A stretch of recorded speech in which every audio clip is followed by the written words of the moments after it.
Hello everyone, this is Venkata Murali Krishna. Today మనం discuss చేయబోయే topic resume dos and don'ts. ఒక రెజ్యూమేలో అసలు ఏం మెన్షన్ చేయాలి, ఏం హైలైట్ చేయాలి అండ్ ఏ థింగ్స్ని అవాయిడ్ చేయాలి, అవాయిడ్ చేయకపోతే మన రెజ్యూమే షార్ట్ లిస్ట్ అవ్వదా? ఈ క్వశ్చన్స్ అన్నిటికీ ఆన్సర్ ఈ వీడియో. ఫస్ట్ మనం మిస్టేక్స్ గురించి డిస్కస్ చేస్తాం, తర్వాత ఏ థింగ్స్ని మనం హైలైట్ చేయాలి, ఓకే వాటి గురించి మాట్లాడతాం. మిస్టేక్స్ వచ్చి సో క్లియర్లీ మిస్టేక్స్ ఏంటి అంటే గ్రామటికల్ మిస్టేక్స్ కానీ మీ రెజ్యూమేలో స్పెల్లింగ్ మిస్టేక్స్ కానీ ఉంటే 100% ఇంటర్వ్యూర్ దాన్ని మిస్టేక్గా చూడ్డు, ఒక బ్లండర్గా చూస్తాడు. సో ఫస్ట్ పాయింట్ నేను చెప్పేది try to avoid these mistakes, spelling mistakes. మీరు స్పెల్లింగ్ మిస్టేక్స్ రాస్తే మీ రెజ్యూమే షార్ట్ లిస్ట్ అవ్వదు. Second one, wrong formatting or decorations. చాలామంది ఏమనుకుంటారంటే ఫ్రెషర్స్, సార్ నేను కలర్ఫుల్గా నా రెజ్యూమే ఉంటే షార్ట్ లిస్ట్ అవుతుంది అనుకుంటారు. నో, రెజ్యూమే కలర్ఫుల్గా ఉండడం ఇంపార్టెంట్ కాదు. సో ఇంటర్వ్యూర్ మీ నుంచి ఎక్స్పెక్ట్ చేసేది ఏంటో తెలుసా?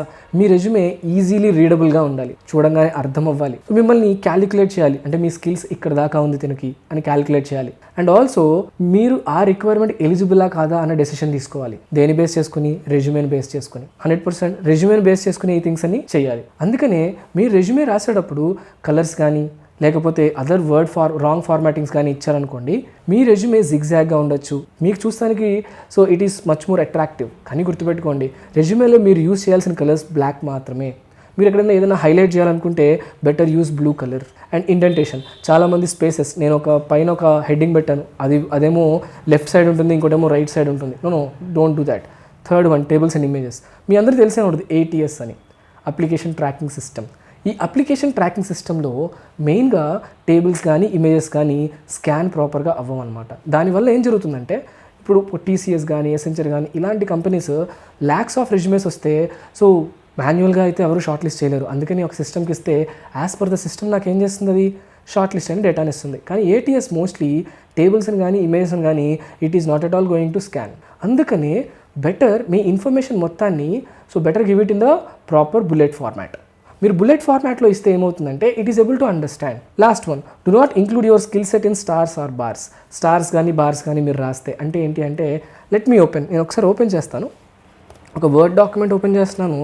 ఈ వర్డ్ డాక్యుమెంట్లో if you see there are so many things are there. So ఇప్పుడు ఒకసారి ఓపెన్ చేస్తాను, బోల్డ్ మోడర్న్ రెజ్యూమే ఉంది ఇక్కడ, నేను ఇది ఓపెన్ చేస్తున్నాను. ఇది ఓపెన్ చేస్తే ఇక్కడ స్కిల్స్ చూడండి ఎలా పెట్టారో, 35% అని పెట్టారు. ఇప్పుడు 35% అంటే ఫర్ ఎగ్జాంపుల్ నాకు కోర్ జావా తెలుసు, ఇప్పుడు కోర్ జావాలో నాకు 35% వచ్చింది, నాకు వచ్చు అంటే ఇంటర్వ్యూర్ ఏమనుకోవాలి? మీకు బేసిక్ ప్రోగ్రామింగ్ వచ్చు అనుకోవాలా, కలెక్షన్స్ వచ్చు అనుకోవాలా, మల్టీ థ్రెడింగ్ వచ్చు అనుకోవాలా? ఎప్పుడైనా సరే మీరు స్కిల్స్ని స్పెసిఫై చేస్తున్నారా, క్లియర్గా స్పెసిఫై చేయాలి. సో మీరు కనుక బార్ చార్ట్స్లో కానీ లేకపోతే స్టార్స్లో కానీ 3 stars out of 5 stars అని పెట్టారనుకోండి, ఎంతవరకు వచ్చని ఇంటర్వ్యూర్ అనుకుంటాడు? సో 100% ఇది అవాయిడ్ చేయాలి. ఇది కాకుండా ఇంకోటి ఏంటి అంటే, లెట్ మీ షో యూ. ఇదిగోండి, ఇక్కడ మీరు కనుక ఇదే వర్డ్ డాక్యుమెంట్ ఓపెన్ చేస్తే ATS బేస్డ్ రెజ్యూమే ఒకటి ఉంది చూడండి జాగ్రత్తగా, ATS basic HR resume. So మీరు గమనిస్తే ఈ బేసిక్ HR రెజ్యూమేలో are you able to see any tables over here? ఏమైనా టేబుల్స్ చూడగలుగుతున్నారా? ఏం లేవు. ఇమేజ్ ఏమైనా ఉన్నాయా? ఏం లేవు. కానీ కలర్ ఫార్మాటింగ్ మాత్రం సంథింగ్ గ్రీన్లో ఉంది. కానీ బెటర్ మీరు యూజ్ చేయాల్సిన కలర్ ఫార్మాటింగ్ ఏంటి అంటే, ఐదర్ బ్లాక్ కలర్ హైలైట్ చేయాలనుకుంటే బ్లూ కలర్ చేయండి. Understood? So if you see this ATS basic resume, okay ఇలానే ఉండాలి మీది కూడా ప్రాపర్గా. మీరు చూస్తే ఇక్కడ ప్రాపర్గా నాకు ఇండెంటేషన్ ఉంది, స్పేసింగ్ కూడా అనీవెన్గా లేదు. ఏ సెక్షన్కి ఆ సెక్షన్ సపరేట్గా ఉంది చూసారా? ఎడ్యుకేషన్ కూడా సపరేట్గా రాశారు, right? So that's what the thing is. ఒక ATS రెజ్యూమే ఎలా ఉండాలంటే ఇన్ దిస్ వే, ఇలా ఉంటే షార్ట్ లిస్ట్ అయ్యే ఛాన్సెస్ చాలా ఎక్కువ ఉంటాయి. Okay, let me close this, don't save. Now at last నేను చెప్పబోయేది ఒకటే, ఎంత ఈజీగా ఇంటర్వ్యూయర్ మీ రెజ్యూమేని అర్థం చేసుకుంటారో అంత ఈజీగా ఏం జరుగుతుంది, మీరు షార్ట్ లిస్ట్ అవుతారు. మీకు తెలుసా, మీ రెజ్యూమే షార్ట్ లిస్ట్ అవ్వాలంటే మీ రెజ్యూమేని మెయిన్గా మీ రెజ్యూమేలో ఏం చూస్తారో తెలుసా? ఫస్ట్ ఎడ్యుకేషన్ క్వాలిఫికేషన్ చూస్తారు. సెకండ్ వన్, స్కిల్ సెట్ చూస్తారు. ఎడ్యుకేషన్ క్వాలిఫికేషన్ స్కిల్ సెట్ చూసి మీరు ఎలిజిబుల్ ఉన్నారంటేనే మిమ్మల్ని షార్ట్ లిస్ట్ చేస్తారు. అండర్స్టూడ్? సో రెజ్యూమే స్క్రీనింగ్కి టైం కూడా చాలా తక్కువ ఎలకేట్ చేస్తారు.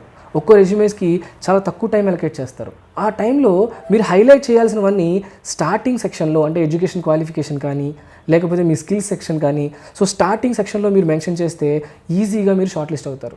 సెకండ్, డూస్ అంటే మీరు చేయాల్సింది ఏంటి అంటే, మీ రెజ్యూమే ఒక ఫ్రెషర్ రెజ్యూమే మ్యాక్సిమం 1 page ఉండాలి. మ్యాక్సిమం 1 page ఉండాలి అని చెప్పానని అంతా ఇరికించి రాయకూడదు. మీకు గనక ఒకవేళ మీ ఇంటర్న్షిప్స్ కానీ ఎక్స్పీరియన్సెస్ కానీ ఎక్కువ ఉన్నాయి, స్కిల్ సెట్ ఎక్కువ ఉంది, ప్రాజెక్ట్స్ ఎక్కువ ఉన్నాయి అనుకోండి, ఇంకొక 1 page ఎక్స్ట్రా తీసుకోవచ్చు. అంటే మ్యాక్సిమం ఒక రెజ్యూమే 2 pages ఉండొచ్చు. కానీ 1 page ఈజ్ ఎక్సలెంట్ అనమాట. 1 page ఉంటే సో ఈజీగా ఇన్ఫర్మేషన్ ఇంటర్వ్యూర్ ఏం చేయగలడు, గ్యాదర్ చేసుకోగలడు, అనలైజ్ చేయగలడు. దాన్ని బేస్ చేసుకొని షార్ట్ లిస్ట్ చేస్తాడు. Understand? So 100% keep your resume in single page. అలా అని సింగిల్ పేజ్ అన్నా అని సో ఒకే చోట రాసేయొద్దు. మీకు ఎక్కువగా ఉంటే better go for the next page also. Use reverse chronological order. అంటే ఏంటి అంటే ఇప్పుడు ఎడ్యుకేషన్ క్వాలిఫికేషన్ ఉంది. ఎడ్యుకేషన్ క్వాలిఫికేషన్లో ఫస్ట్ మీరు ఏం చేయాలి అంటే మీ బీటెక్ బ్యాక్గ్రౌండ్ మీరు స్పెసిఫై చేయాలి. అంటే మీ పర్సంటేజ్ ఎంత, మీ స్ట్రీమ్ ఎంత, మీ గ్రాడ్యుయేషన్ ఎక్సెట్రా ఇన్ఫర్మేషన్ స్పెసిఫై చేయాలి. తర్వాత 10th కానీ లేకపోతే ఇంటర్మీడియట్ కానీ స్పెసిఫై చేయాలి. ఇదే కాదు, ఇప్పుడు మీరు ప్రాజెక్ట్స్ కూడా mini project and main project అని పెడతారు. నిజం చెప్పాలంటే మినీ ప్రాజెక్ట్ అసలు అక్కర్లేదు. మేజర్ ప్రాజెక్ట్ ఒకటి పెడితే సరిపోతుంది. లేదు సార్ నేను మేజర్ ప్రాజెక్ట్ మినీ ప్రాజెక్ట్ రెండు పెడతాను బికాస్ నా స్కిల్స్ ఆర్ సమ్ అదర్ నేను పెడదాం అనుకుంటున్నాను సార్, నేనే చేశాను అనుకుంటున్నాను, మినీ అండ్ మేజర్ నేనే చేశాను అనుకుంటే ఫస్ట్ మేజర్ ప్రాజెక్ట్ పెట్టి తర్వాతే మినీ ప్రాజెక్ట్ పెట్టాలి. Next one, organise the sections properly. మీరు ఇందాక ATS రెజ్యూమే చూస్తే కనుక సెక్షన్స్ అన్నీ ఎలా ఉన్నాయి అంటే ప్రాపర్గా ఉన్నాయి. ప్రతి సెక్షన్కి ఒక పర్టికులర్ ఫార్మాట్ ఉంది, అంటే ఒక పర్టికులర్ ఫాంట్ సైజ్ ఉంది, అండ్ లోపల ఇన్ఫర్మేషన్ని ఒక పర్టికులర్ ఫాంట్ సైజ్ ఇచ్చారు. సో ఈజీ రీడబుల్గా ఉండాలంటే ఇలాగే మెన్షన్ చేయాలి. తర్వాత present information in bullet format. ఇప్పుడు నాకు మేజర్ ప్రాజెక్ట్ తీసుకున్నప్పుడు దానికి బేస్ పేపర్ ఉంటుంది. దాన్ని మీరు ఏం చేస్తారంటే బేస్ పేపర్ మొత్తాన్ని అలాగే రాసేస్తారు. నో. సో మీరు రాసే ఇన్ఫర్మేషన్ మొత్తం అంతా బుల్లెట్ ఫార్మాట్స్లో స్పెసిఫై చేయండి. మీ రోల్ ఏంటి ఆ ప్రాజెక్ట్లో, అవునా కదా? సెకండ్ వన్, మీ రోలే కాదు మీరు అసలు ఆ ప్రాజెక్ట్లో ఏం చేశారు అసలు, అవునా కదా? ఫ్రంట్ ఎండ్ చేశాను సార్ అంటే ఫ్రంట్ ఎండ్లో ఏ టెక్నాలజీస్ యూస్ చేశారు, బ్యాక్ ఎండ్లో ఏ టెక్నాలజీస్ యూస్ చేశారు, ఇలాంటి ఇన్ఫర్మేషన్ 100% స్పెసిఫై చేయాలి. సో ఇప్పుడు చెప్పబోయే 5th పాయింట్ చాలామంది ఫ్రెషర్స్ చేసే బ్లండర్ అనమాట. చాలామంది ఫ్రెషర్స్ సార్ 1 పేజ్ మీరు అన్నారు కదా, నా రెజ్యూమే 1 పేజ్ కూడా రావట్లేదు సార్, ఎందుకంటే నా skills only Java, core Java ఉంది సార్ అంటారు. గుర్తుపెట్టుకోండి, అలాంటప్పుడు వాళ్ళు ఏం చేస్తారో తెలుసా, కోర్ జావా తర్వాత core Python, .NET, so Node.js, React.js, academic subjects అన్నీ యాడ్ చేస్తారు. So that's 100% a very big blunder. Understand? మీకు వచ్చిన స్కిల్స్ మాత్రమే మీరు క్లియర్గా మెన్షన్ చేయాలి రెజ్యూమేలో. మీకు రానివి అసలు మీరు ఆ పర్టికులర్ వర్డ్నే యూస్ చేయొచ్చు. మీకు రానివి మీ జాబ్ డిస్క్రిప్షన్ చూడండి, మీ జాబ్ డిస్క్రిప్షన్ బేస్ చేసుకుని మీకు వచ్చింది ఏంటి, వాట్ డూ యూ నో, అది మాత్రమే రాయండి మీ జాబ్ డిస్క్రిప్షన్ బేస్ చేసుకుని. అండర్స్టాండ్? అంటే ఇప్పుడు లెటర్స్ సే నాకు వచ్చిన రిక్వైర్మెంట్లో so any programming language, excellent communication skills, understand, so good knowledge on SQL అని రాస్తుంది అనుకోండి. Let's say any programming language అన్నాడు కదా, మీకు either C or C++, Java or Python ఏదో ఒకటి ఉండొచ్చు. ఇప్పుడు మీరు C++, జావా, పైథాన్ పెట్టేస్తారు. లెటర్స్ సే ఎక్కువగా ఉండాలి, ఒకటే పెడితే బాగోదని. అప్పుడు ఇంటర్వ్యూర్ జావా నుంచి క్వశ్చన్స్ అడిగారు, but you know C programming, are you able to answer? Understand? So అలాంటప్పుడు మీకు అది పెద్ద ప్రాబ్లం అవుతుంది. అందుకని నేనేం చెప్తున్నానంటే మీకు ఏదొచ్చు పర్ఫెక్ట్గా, సార్ నాకు పైథాన్ వచ్చు సార్, పైథాన్ ఒక్కటే పెట్టండి. పైథాన్లో ఏమొచ్చు చెప్పండి నాకు, సార్ పైథాన్లో నాకు బేసిక్ ప్రోగ్రామ్స్ అన్నీ వచ్చు సార్, స్ట్రింగ్స్ నేను వర్క్ చేశాను, ఊప్స్ మీద వర్క్ చేశాను సార్, దాని గురించే రాయండి. ఒకదాని గురించే యూ క్లియర్లీ ఇలాబరేటెడ్, క్లియర్గా చెప్పండి నాకు ఇది తెలుసని. అప్పుడు ఇంటర్వ్యూర్ ఏం చేస్తాడో తెలుసా, మీ రెజ్యూమే చూస్తాడు, చూసి okay this guy knows what, okay పైథాన్లో ఇది తెలుసు కాబట్టి పైథాన్లో ఇదే అడిగే ఛాన్స్ ఉంది. సో మీరు ఇంటర్వ్యూకి షార్ట్ లిస్ట్ అయ్యే ఛాన్సెస్ ఎక్కువగా ఉంటుంది. సో డు నాట్ ఇంక్లూడ్, మీకు తెలియనివన్నీ కనుక మీరు స్పెసిఫై చేస్తే మీరు 100% డేంజర్లో జోన్లో ఉన్నట్టు. Next, include internships, workshops or experiences only if you are confident.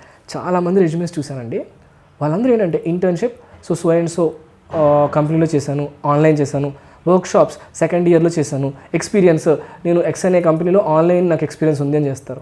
మీరు కనుక if you do not know, మీకు ఏదైనా తెలియకపోతే ఇంటర్న్షిప్లో మీరు ఆన్లైన్ అటెండ్ అయ్యారు, జస్ట్ 1 or 2 days అటెండ్ అయ్యారు, తర్వాత వదిలేశారు, మీకు జావా ఫుల్ స్టాక్ అంటే ఏంటో తెలియదు. అలాంటప్పుడు do not specify that internship, Java full stock internship. ఒకవేళ మీరు ఇంటర్న్షిప్ అటెండ్ అవ్వలేదు బట్ మీరు స్పెసిఫై చేశారనుకోండి రెజ్యూమేలో, దాన్ని ఏమవుతుంది తెలుసా, జావా ఫుల్ స్టాక్ అన్నావు కదా, ఆ జావా ఫుల్ స్టాక్లో ఏ టెక్నాలజీస్ యూస్ చేసి నువ్వు ప్రోగ్రామ్ని ఇంప్లిమెంట్ చేసావు, ప్రాజెక్ట్ని ఇంప్లిమెంట్ చేసావు చెప్పగలవా అంటాడు ఇంటర్వ్యూర్. లేకపోతే నువ్వు బ్యాక్ అండ్ స్ప్రింగ్ ఫ్రేమ్వర్క్ అన్నావు కదా, స్ప్రింగ్ ఫ్రేమ్వర్క్లో నువ్వు రాసిన కోడ్ ఏంటి?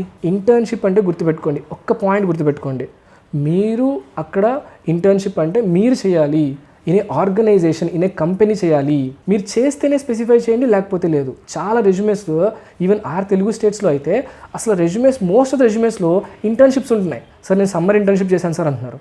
సో అవునా, మీరు సమ్మర్ ఇంటర్న్షిప్ చేశారా? మరి పైథాన్ ఫుల్ స్టాక్ అని పెట్టారు కదా, మీరు పైథాన్ ఫుల్ స్టాక్ ప్రాజెక్ట్ ఏం చేశారంటే సార్ నేను ఆన్లైన్ అటెండ్ అయ్యాను సార్ అంటారు. Is that the correct answer? నిజంగా మీరు ఇంటర్న్షిప్ చేస్తే ఏమవుతుంది, మీరు ఆ ప్రాజెక్ట్ గురించి క్లియర్గా ఎక్స్ప్లెయిన్ చేస్తారు. సార్ ఈ మాడ్యూల్ ఇక్కడ రాశాను సార్, ఇక్కడ నేను అథెంటికేషన్ చేస్తున్నాను సార్, ఇక్కడ నేనేం చేస్తున్నానంటే సో యూజర్ ఇన్ఫర్మేషన్ మొత్తం అంతా క్యాప్చర్ చేస్తున్నాను సార్, ఇలా మీరు క్లియర్గా చెప్తారు. మీకు తెలియకపోతే మెన్షన్ చేయొద్దు. సో అంతేగాని 100% నేను పక్కా ఈ పాయింట్ మెన్షన్ చేయాలి, ఇది చేస్తేనే నాకు షార్ట్ లిస్ట్ అవుద్ది అనుకోవద్దు. గుర్తుపెట్టుకోండి, సర్టిఫికేషన్ చేశాను, ఇంటర్న్షిప్ చేశాను అని చెప్పుకుంటాం కన్నా క్లియర్గా ఏది బెటర్, స్కిల్ని ప్రూవ్ చేసుకుంటాం బెటర్. ఒక ఫేక్ సర్టిఫికేట్ మీరు చేయలేదు, లేటెస్ట్ ఇంటర్న్షిప్ చేయలేదు, ఎక్స్పీరియన్స్ చేయలేదు, లేకపోతే మీరు వర్క్షాప్కి అటెండ్ అవ్వలేదు, ప్రాపర్గా అటెండ్ అవ్వలేదు, ఇలా అటెండ్ అవ్వని దాని గురించి మీరు మీ రెజ్యూమేలో మెన్షన్ చేస్తే రేపొద్దున ఇంటర్వ్యూర్ అడిగితే ఎంతవరకు ఆ క్వశ్చన్కి మీరు ఆన్సర్ జస్టిఫై చేస్తారు ప్రాపర్గా? చెప్పండి ఒక మాట. దానివల్ల you will lose your confidence in the interview. పక్కా 6th పాయింట్ చాలా జాగ్రత్తగా ఇంక్లూడ్ చేసుకోండి. మీరు అటెండ్ అయ్యారు, జెన్యూన్గా మీరు అటెండ్ అయ్యారు, దెన్ 100% స్పెసిఫైడ్. మీరు ఆన్సర్ చేయగలరు, specified, no problem. It will be an advantage for you. లేదా అసలు పక్కన పెట్టేసేయండి. Next, mention only provable things. చాలామంది నేను రెజ్యూమేస్ చూశాను, I'm hard working, comfortable, adaptable, after that flexible, ఎస్ఆర్నో, తర్వాత పంక్చువల్, సిన్సియర్ అని పెడుతూ ఉంటారు. నాకు చెప్పండి, యు ఆర్ అడాప్టబుల్ అని పెట్టారు, ఇంటర్వ్యూర్ ఏం చేస్తారు తెలుసా? మీరు అడాప్టబుల్లా అయితే మీ లైఫ్లో జరిగిన ఒక సంఘటన చెప్పండి నాకు, మీరు అడాప్టబుల్ అని ఎక్కడ అంటారు? లేకపోతే మీరు పంక్చువల్ అంటున్నారు కదా, పంక్చువల్ అనేది ఏంటి చెప్పండి నాకు ఒక మాట. రోజు వస్తే పంక్చువల్, ఏదో ఒకరోజు వస్తే పంక్చువల్ కాదు. హార్డ్ వర్కింగ్ అంటే రోజు ప్రాపర్గా వర్క్ చేస్తే హార్డ్ వర్కింగ్, అంతేగాని ఒకరోజు వర్క్ చేస్తే హార్డ్ వర్క్ కాదు కదా. అది మీరు ప్రూవ్ చేయగలరా? అక్కడ ప్రూవ్ చేయలేరు కదా. ప్రూవబుల్ థింగ్స్ మాత్రమే మెన్షన్ చేయండి. That's what my suggestion is. And ఈ డూస్లో మెయిన్గా నేను చెప్పేది ఏంటి అంటే, మీరు పక్కా స్కిల్ సెట్ చాలా జాగ్రత్తగా మెన్షన్ చేయాలి. స్కిల్ సెట్ని మీరు స్కిల్ సెట్ కనుక ప్రాపర్గా ఇన్ఫర్మేషన్ ప్రాపర్ బుల్లెట్ ఫార్మాట్లో డేటా ఇస్తే ఇంటర్వ్యూర్ ఆ క్వశ్చన్స్ అడిగే ఛాన్సెస్ ఉన్నాయి. అండర్స్టూడ్? 100% జాగ్రత్తగా వర్కౌట్ చేయండి. స్కిల్ సెట్ని హైలైట్ చేయండి, అకాడమిక్ క్వాలిఫికేషన్ని హైలైట్ చేయండి. ఈ రెండింటిని హైలైట్ చేస్తే మీ రెజ్యూమే షార్ట్ లిస్ట్ అవుతుంది. Sir what about project sir? I just want to ask, project మీరు చేశారా? ప్రాజెక్ట్ మీరు చేస్తే మీరు హైలైట్ చేయండి. సార్ ఇంటర్న్షిప్కి వెళ్ళాను సార్, మీరు నిజంగానే ఇంటర్న్షిప్కి వెళ్ళారా? మీకు దాని మీద నాలెడ్జ్ ఉందా? దెన్ స్పెసిఫై చేయండి. లేదా then do not specify. Resume కనుక నేను తీసుకుంటే ఆ రెజ్యూమేలో ప్రతి ఒక్క వర్డ్ మీరు ఎక్స్ప్లెయిన్ చేయగలిగేలా ఉండాలి. ఇది ఇందుకు రాస్తాను సార్ నేను అని ఎప్పుడైతే మీరు ఎక్స్ప్లెయిన్ చేయగలిగేలా ఉంటారో అప్పుడు మీ రెజ్యూమే షార్ట్ లిస్ట్ అవుతుంది అండ్ మీరు కూడా షార్ట్ లిస్ట్ అవుతారు జాబ్కి. చాలామంది ఫ్రెషర్స్ చేసే బ్లండర్ ఏంటి అంటే, రెజ్యూమేలో ఒక డేటా ఉంటుంది, మీకు వచ్చింది ఇంకో డేటా ఉంటుంది. చాలామంది ఇది కూడా నేను చూశానండి, రిక్వైర్మెంట్ బేస్ చేసుకొని కంప్లీట్గా రిక్వైర్మెంట్ బేస్ చేసుకొని రెజ్యూమే ప్రిపేర్ చేస్తారు. అక్కడ రెజ్యూమేలో .NET అడుగుతారు, మీకు ఏమో జావా వచ్చు. 100% that's a very big blunder. మీకు 100% జాబ్ రాదు అలా చేస్తే. మీకు జావా వచ్చా, జావాలో ఏమొచ్చు అదే చెప్పండి. ఈవెన్ వాళ్ళు .NET రిక్వైర్మెంట్ పెట్టినా సరే నాకు ప్రోగ్రామింగ్ లాంగ్వేజ్ వచ్చేసారని చెప్తే, నాకు లాజికల్గా నేను పర్ఫెక్ట్గా ఉన్నాను సార్ అని చెప్తే, ఒక ఫ్రెషర్ నుంచి వాళ్ళు ఎక్స్పెక్ట్ చేసేది లాజికల్ స్కిల్స్ మాత్రమే ఫస్ట్. అండ్ ట్రైనబులా కాదా ఈ థింగ్స్ మాత్రమే చూస్తారు. అండర్స్టూడ్? లాజికల్ థింగ్స్ మీరు పర్ఫెక్ట్గా ఉన్నారు, ఒక ప్రోగ్రామింగ్ లాంగ్వేజ్ వచ్చు, so he is trainable, then shortlist him. ఇదే జరిగేది. మీ రెజ్యూమే ఊరికే రిజెక్ట్ అవ్వదు, మీరు బ్లండర్స్ రాస్తేనే రిజెక్ట్ అవుతుంది. 90% ఫ్రెషర్ రెజ్యూమే స్క్రీనింగ్ అనేది నేను నార్మల్గా చెప్తున్నాను, compare to experienced fresher resume తీసుకుంటే మీ స్కిల్స్ కానీ మీ దగ్గర నుంచి ఎక్స్పెక్ట్ చేసేది 0%, ఎక్స్పీరియన్స్ నుంచి ఎక్స్పెక్ట్ చేసేది 100%. అందుకని మీరు రాసే రెజ్యూమే నువ్వు కరెక్ట్గా రాస్తే చాలు, పక్కా రెజ్యూమే షార్ట్ లిస్ట్ అవుతుంది. బ్లండర్స్ లేకుండా రాసుకోండి, ప్రాపర్ ఫార్మాట్తో రాయండి. ఇంటర్వ్యూయర్కి రెజ్యూమే చూడంగానే yes he is the eligible candidate for this job requirement, ఇతని స్కిల్స్ కానీ ఇతని అకాడమిక్ క్వాలిఫికేషన్ కానీ పర్ఫెక్ట్గా ఉన్నాయి, నా పర్టికులర్ రిక్వైర్మెంట్కి సెట్ అవుతున్నాయి అనేలా ఉంటే దెన్ షార్ట్ లిస్ట్ అవుతారు. లేకపోతే 100% షార్ట్ లిస్ట్ అవ్వరు. సో అందుకని కంక్లూజన్, క్వాలిటీ ఓవర్ క్వాంటిటీ అంటే ఏంటంటే 100 స్కిల్స్ పెట్టి దాంట్లో నాకు 95 స్కిల్స్ రాకపోవడం కన్నా ఒక్క స్కిల్లే పెట్టి దాంట్లో మాస్టర్ అయ్యానని క్లియర్గా స్పెసిఫై చేయండి, పక్కా షార్ట్ లిస్ట్ అవుతారు. Next, do not focus on adding more skills. More skills specify చేయొద్దు. ఫోకస్ ఆన్ మేకింగ్ ఈ స్కిల్ మీనింగ్ఫుల్ అండ్ క్లియర్. మీనింగ్ఫుల్గా ఉండాలి, క్లారిటీతో ఉండాలి. Understand? So this is what the thing is. And I want to tell you, ఈ డూస్లో మీరు ఎక్కువగా highlight చేయాల్సిన 2 things, skills, second one academic qualification. ఈ రెండింటిని బేస్ చేసుకునే మీ రెజ్యూమే షార్ట్ లిస్ట్ అవుతుంది. అండర్స్టాండ్? సో ఐ హోప్ నేను ఇవాళ చెప్పిన ఈ రెజ్యూమే డూస్ అండ్ డోంట్స్ మీకు క్లియర్గా అర్థమైంది అనుకుంటున్నాను. దీంట్లో ఎలాంటి డౌట్స్ నాకు కింద కమెంట్ సెక్షన్లో కమెంట్ చేయండి. And one more thing, next video సెషన్లో మనం ఏం చేస్తామంటే రెజ్యూమేని బిల్డ్ చేస్తాము. Okay, that's all for now guys. Thank you.